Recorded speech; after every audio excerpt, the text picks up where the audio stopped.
नमस्कार, आप देख रहे हैं यूनिक स्टोरी पॉइंट।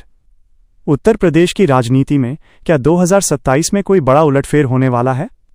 आज हम इसी मुद्दे पर गहराई से चर्चा करेंगे। यदि आपको हमारी ये रिपोर्ट पसंद आए तो हमारे चैनल को लाइक, शेयर और सब्सक्राइब जरूर करें ताकि आप राजनीति की हर बड़ी हलचल से अपडेट रहें।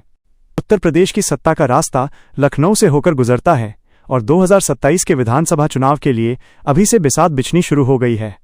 सबसे बड़ा सवाल ये उठ रहा है कि क्या मायावती की बहुजन समाज पार्टी और कांग्रेस यानी हाथी और हाथ एक साथ आएंगे? हाल के वर्षों में उत्तर प्रदेश में कांग्रेस ने अपनी खोई हुई जमीन वापस पाने के लिए आक्रामक रुख अपनाया है, वहीं बसपा अपने घटते जनाधार को बचाने के लिए संघर्ष कर रही है। राजनीतिक गलियारों में ये चर्चा जोरों पर है कि भाजपा के अभेद्य किले को तोड़ने के लिए विपक्षी एकजुटता अनिवार्य है। कांग्रेस के रणनीतिकारों का मानना है कि यदि दलित और मुस्लिम मतों का बिखराव रुक जाए तो परिणाम चौंकाने वाले हो सकते हैं। दिसंबर 2025 तक के घटनाक्रम बताते हैं कि कांग्रेस की ओर से गठबंधन के संकेत दिए जा रहे हैं, लेकिन मायावती की एकला चलो की नीति इस गठबंधन की राह में सबसे बड़ा रोड़ा है। हालांकि राजनीति संभावनाओं का खेल है और अगर जमीनी स्तर पर कार्यकर्ताओं का दबाव बढ़ता है तो हमें हाथी की चाल और हाथ की मजबूती एक साथ देखने को मिल सकती है, जो यूपी के त्रिकोणीय मुकाबले को सीधे द्विपक्षीय संघर्ष में बदल सकता है। अगर 2027 में ये गठबंधन धरातल पर उतरता है तो इसके कई गहरे सियासी मायने होंगे।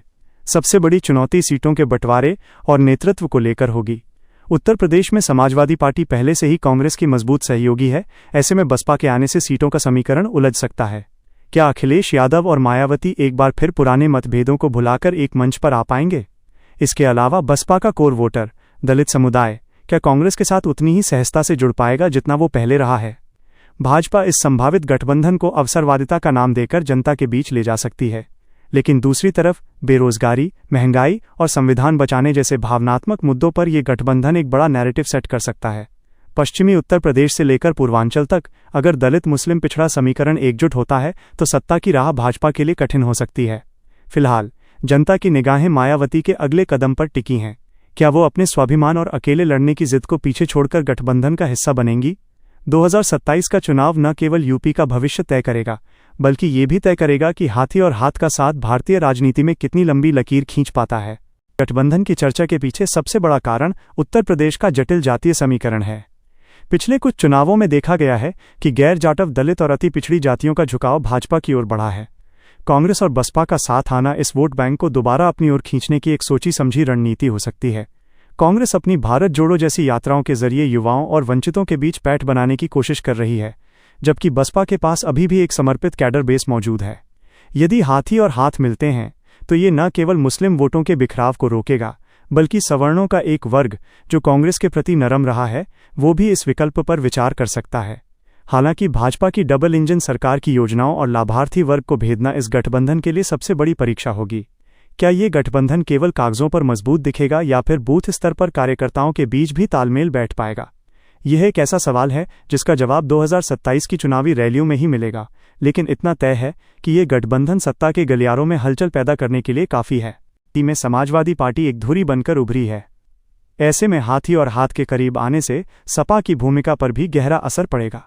क्या मायावती और अखिलेश यादव 2019 के अपने कड़वे अनुभवों को भुलाकर एक बड़े लक्ष्य के लिए फिर से हाथ मिला सकते हैं? अगर कांग्रेस एक सेतु ब्रिज का काम करती है और सपा बसपा को एक मंच पर लाने में सफल रहती है तो ये भाजपा के खिलाफ अब तक का सबसे बड़ा मोर्चा होगा। लेकिन इसमें पेच ये है कि बसपा और सपा के बीच जमीनी स्तर पर वर्चस्व की लड़ाई रही है। दोनों ही दल दलित और पिछड़ी राजनीति के अगुवा बनना चाहते हैं। कांग्रेस के लिए चुनौती ये होगी कि वो इन दोनों दिग्गजों के बीच संतुलन कैसे बनाए। अगर सीटों का बंटवारा सम्मानजनक नहीं रहा तो भीतरघात का खतरा भी बना रहेगा। 2027 की स्क्रिप्ट में ये देखना दिलचस्प होगा कि क्या पीडीए पिछड़ा दलित अल्पसंख्यक का नारा बसपा के आने से और मजबूत होता है या फिर विपक्षी एकता की ये नाव आपसी खींचतान में ही डगमगा जाती है। 2027 का विधानसभा चुनाव केवल सरकार चुनने का चुनाव नहीं होगा, बल्कि ये बसपा जैसी क्षेत्रीय पार्टी के वजूद और कांग्रेस के पुनरुद्धार की अंतिम लड़ाई भी हो सकती है। अगर हाथी और हाथ साथ आते हैं तो चुनाव पूरी तरह से संविधान बनाम सत्ता के नैरेटिव पर लड़ा जाएगा। जनता के बीच ये संदेश देने की कोशिश होगी कि दलितों और पिछड़ों के अधिकारों की रक्षा केवल यही गठबंधन कर सकता है। वहीं भाजपा इसे मजबूर बनाम मजबूत सरकार का मोड़ देने की कोशिश करेगी। उत्तर प्रदेश की जागरूक जनता अब केवल नारों पर नहीं बल्कि काम और विश्वसनीयता पर भरोसा करती है। अंततः इस गठबंधन की सफलता इस बात पर निर्भर करेगी कि वे जनता को भाजपा के विकासवाद के मुकाबले क्या ठोस विकल्प दे पाते हैं। राजनीति में कोई भी दुश्मन या दोस्त स्थायी नहीं होता, और 2027 में हाथी और हाथ का साथ आना एक ऐसा ऐतिहासिक मोड़ हो सकता है जो उत्तर प्रदेश की सत्ता की चाबी बदल दे। आउटरो। तो दोस्तों, ये थी 2027 के महामुकाबले पर हमारी विशेष रिपोर्ट। आपको क्या लगता है, क्या बसपा और कांग्रेस का साथ आना मुमकिन है? हमें कमेंट बॉक्स में अपनी राय जरूर बताएं। राजनीति की ऐसी ही और भी यूनिक खबरों के लिए जुड़े रहें यूनिक स्टोरी पॉइंट के साथ। धन्यवाद।